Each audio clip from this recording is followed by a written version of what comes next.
You know what? It's fine. We're gonna do this one without shades as well. I can't imagine that anything that happens in this chapter is going to shock me as much as page 9 of 114. I really don't think so. So I think I might be safe in not wearing the shades and playing off of that very sentiment. There's two things I want to say right now. One, I really don't expect to see any clarification on that situation in this chapter. That's just how Ishida works. It's always been this way. If we do go back to that scene, I'm gonna be really, really surprised. I'm gonna say that right now. Two, I don't even want to talk about this much, but just the backlash from the fandom and some of the ridiculous shit that I've seen. Particularly when Chibi made that video about some random motherfucker burning their Tokyo Ghoul volume. What kind of stupidity and idiocy is that? Like, I really can't frame my mind around it. And all it does to me is demonstrate the continued problems I keep seeing in this fandom. And this community. I don't get it, man. I really don't get it. I'm not even going to give it any more credence by talking about it at length. I think it's bullshit. And especially like the Tumblr backlash and stuff like that. What I don't understand is I'm fine with arms as far as the whole Uta situation, which I still firmly believe what I said last week. Everything's still going smoothly for Uta. My boy is enjoying himself right now. My boy is enjoying himself, and he's gonna only use this further in the future. Narratively, it just doesn't make sense for Uta to go out there. But regardless of what you want to believe, it's Ishida's narrative, man. Ishida can do whatever the fuck he wants. So I really don't give any credence to that. But that's pretty much it. That's my little rant.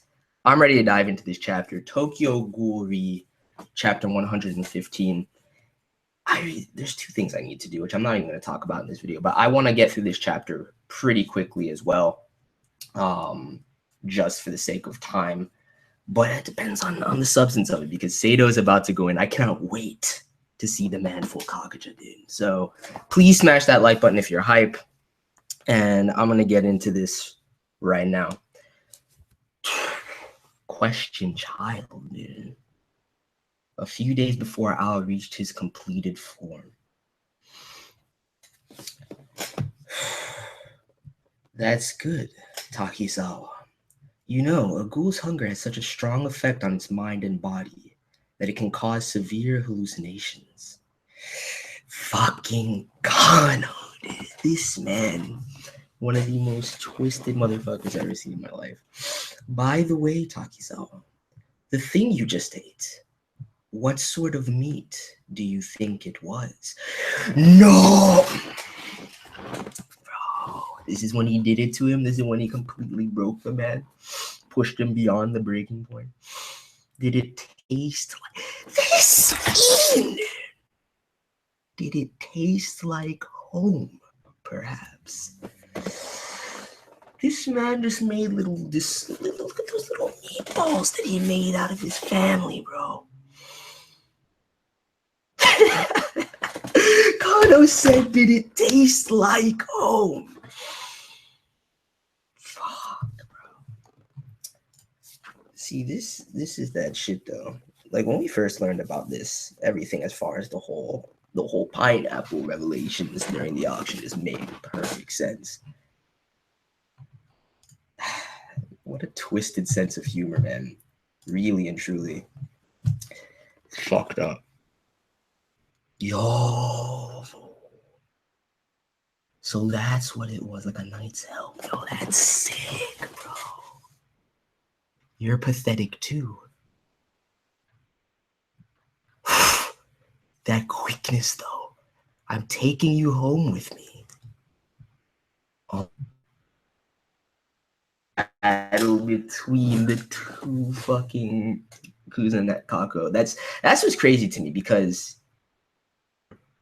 seeing SEIDOU Kakuja, it really does bear a semblance to Yoshimaru as well, but it's not as much as Amon is in this form, as far as the resemblance of the false out. But even still, dude. Which, speaking of, I do want to address something real quick. I don't remember who. I made a point of trying to remember who was saying it too, but his name was Danny Boy. somebody left in the comments, I think it was Danny Boy, somebody left in the comments last week talking about backflow. And I just want to say I agree with those sentiments. It's pretty much what I was thinking initially if you go back and look at last week's reaction as far as them sharing the same Kakaho, and that being able to influence the RC cells in a certain way, manipulate because of the synergy there. But I need to go back and check if it was in fact Danny Boy. But regardless, he went into a little bit more depth that I did like as far as the discussion. I think it's apt to kind of look at. But nevertheless, I digress. So he's pushing back, eh? You once scolded me that I was an investigator, right?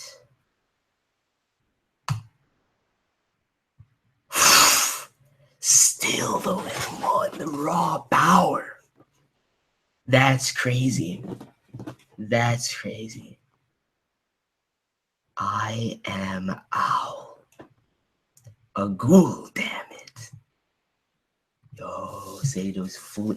And that's the thing. I feel like he embraced this ultimate development as far as his sense of self a while ago, but to hear him verbalize it, that's real as fuck, dude. The fuck? Okay. Oh, he's trying to do the backflow just again and force the explosion. I ain't letting you through. It's almost like an override at that to that extent. Kind of a push and pull or tug of war between the RC. So like, look at that, yeah, confirming it with that one panel of the bloodstream.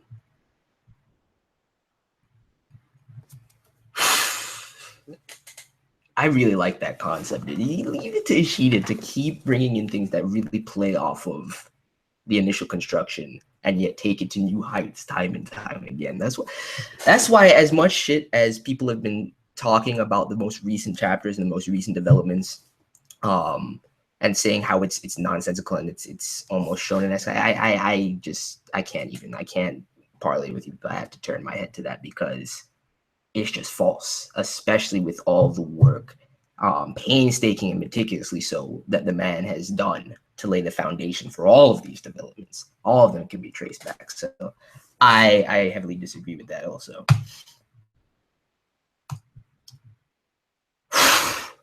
Yo, SEIDOU, man, let's go. Let's fucking go. He was able to vest him in it too. That's insane, dude. That's absolutely insane. Blew off the whole right side. I've already decided how I'm going to live.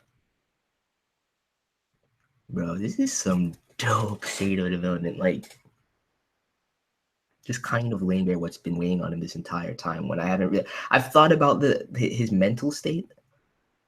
Approximately, I've thought about where he is, especially with the actions that he's been taking.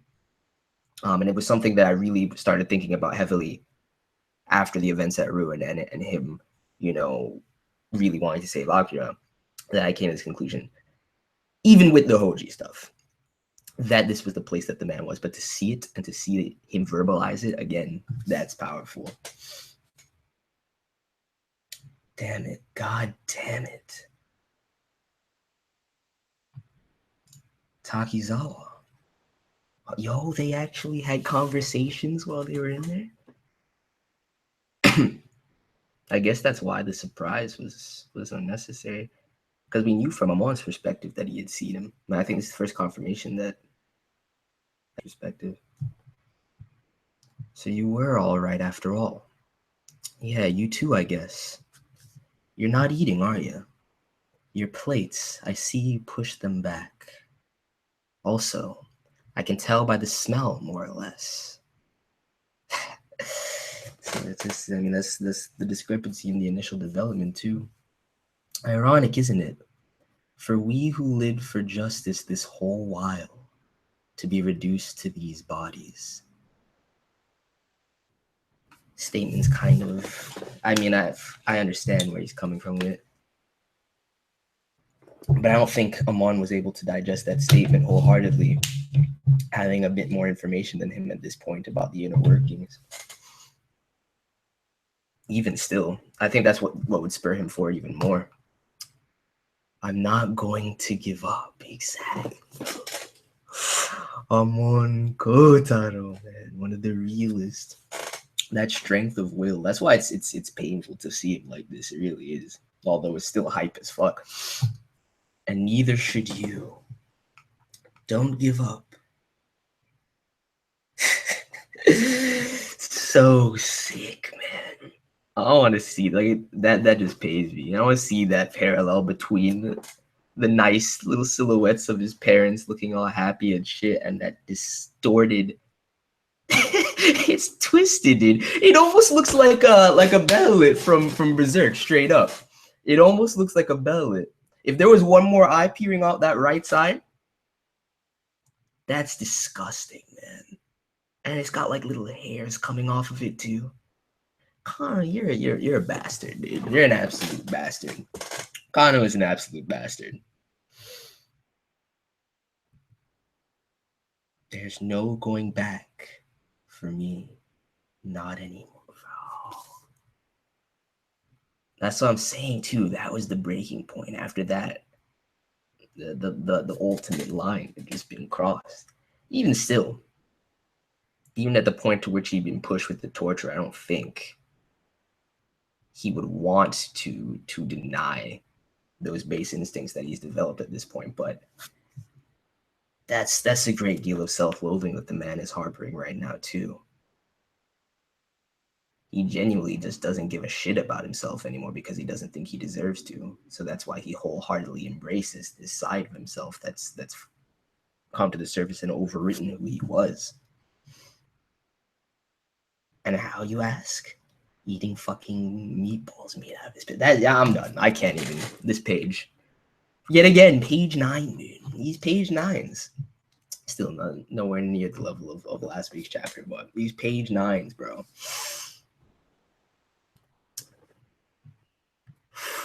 Yo, that run off the pillar onto the ceiling, though. Amon, you always burn so bright. Bright enough to blind. Your rectitude was nothing but torture to me. Yo, this is real as fuck, dude. As a matter of fact, this is the best way it could have possibly gone. I'm glad that Kuro stood down and realized that it had to be between the two of them at this point.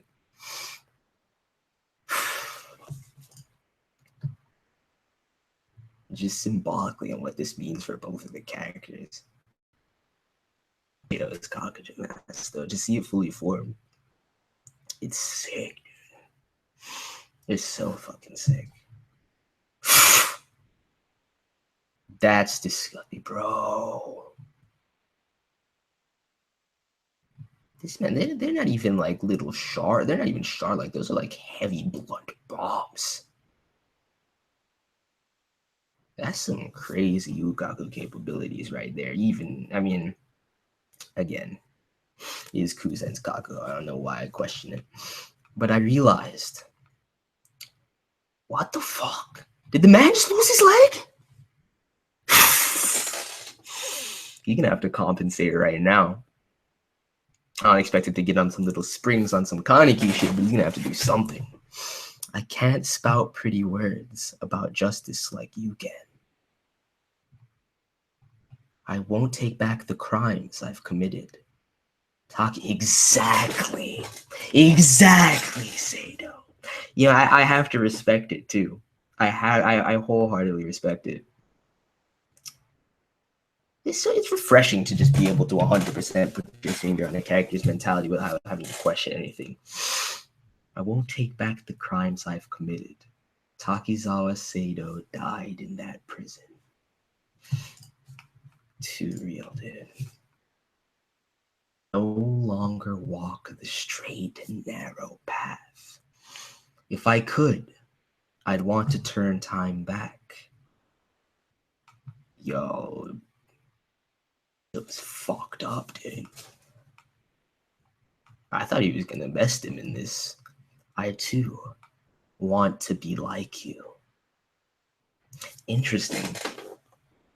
The significance of paneling it like that. I guess he could just be playing off of Kaneki's expressed sentiments. But I think there's a degree of respect there as well. Yo, see this fucking king, dude. Something about the man, no matter who it is. That was the resounding effect I got after that Ayato speech, to be fair. But now that that's never going to happen, yo, base! Look at that. I'm just a loose cannon. SEIDOU! I'm done. I wish I could fanboy a little bit harder right now. Need to soundproof first though. God damn, bro, that shit is sick. That shit is sick.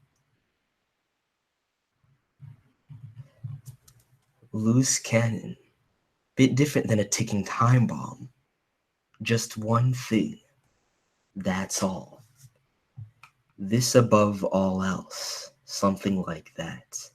The one thing that holds everything else in place, and I'll see it through, bro. The resolve is god tier, dude. No, there's no way SEIDOU can lose this fight now. There's absolutely no way. I stand like look at the discrepancy in size though, too. Insane, and yet he's still pushing the man back. Even Kuro's feeling the shockwaves of the clash, dude. This is some fucking beast shit. Mado, smile. Amon's coming home, bro. I'm so fucking proud of this man right now. I'm so happy with how the character is being fleshed out. When you realize your own futures, gone to shit, all you have left is to...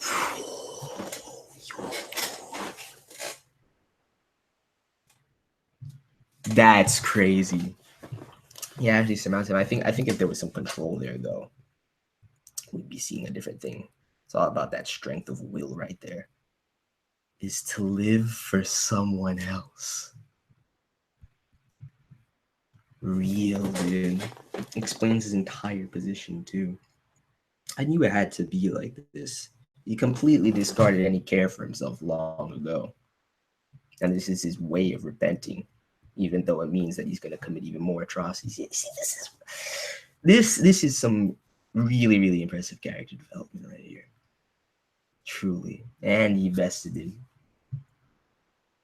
Fucking look at that. Look at the crack in the mask, dude. Finally did it. Right in the Kako.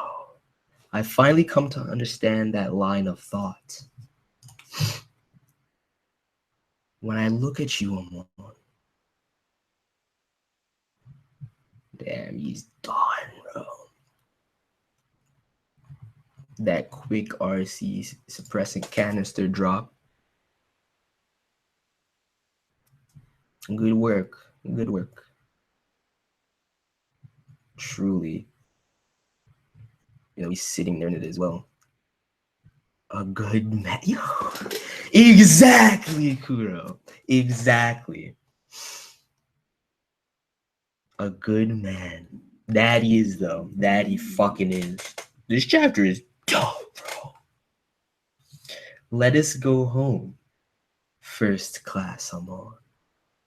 This chat is SEIDOU. Man deserves a round of applause. That was real. That was fucking real.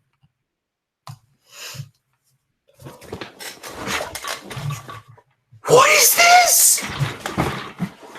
Move. What the fuck? No. That's the... How are you...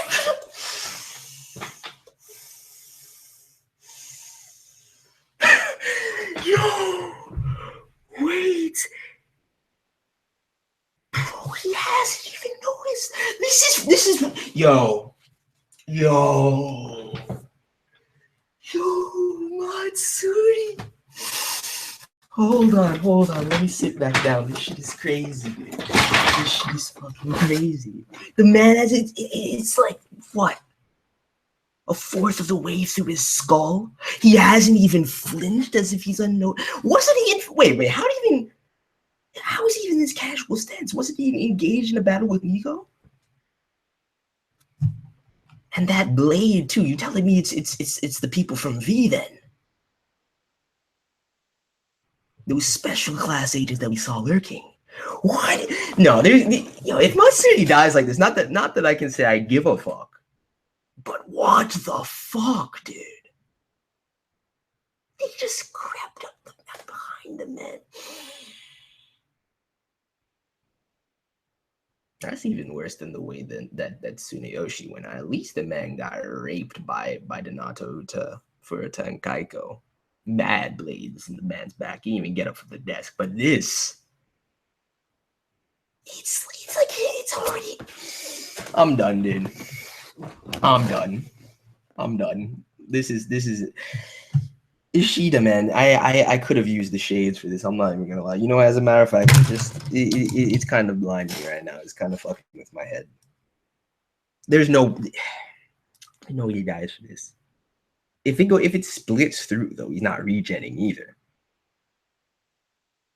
The actual fuck is happening, dude.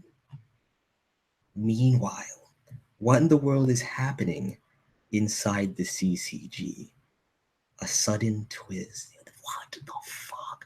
Wait, let me go back for a second. I could have sworn. Yeah, what did he run?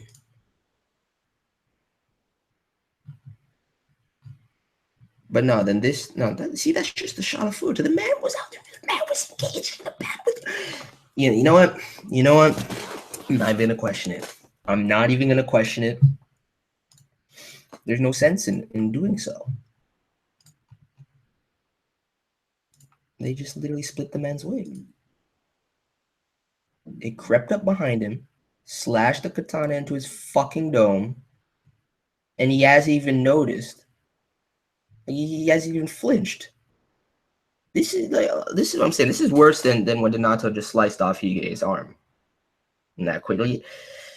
No, I just don't even know what's going on. I don't know if Matsuri is going out like this. I don't think so, but you never really know, especially with Ishida. So we're just gonna leave it there. We're just gonna leave it fucking right there.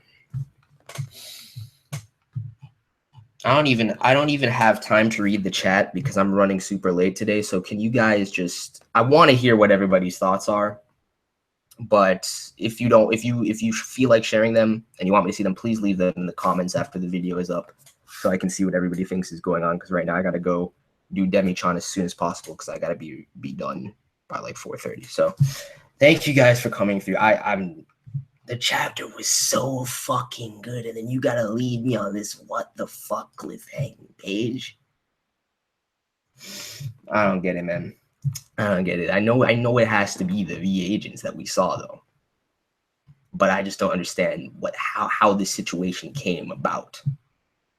It's not the first time that we've gotten a construction like this though. It's been a little while since she has done this, but it's definitely not the first time. Shout out to fucking SEIDOU. Fucking good. Yeah, he's a good man. He's SEIDOU. And I love the character development for him. I love that positioning. Real as fuck. Anyway, let me know your thoughts. Please smash that like button if you enjoyed. Demi-chan stream is going to start in a few minutes, and I'm out. Peace.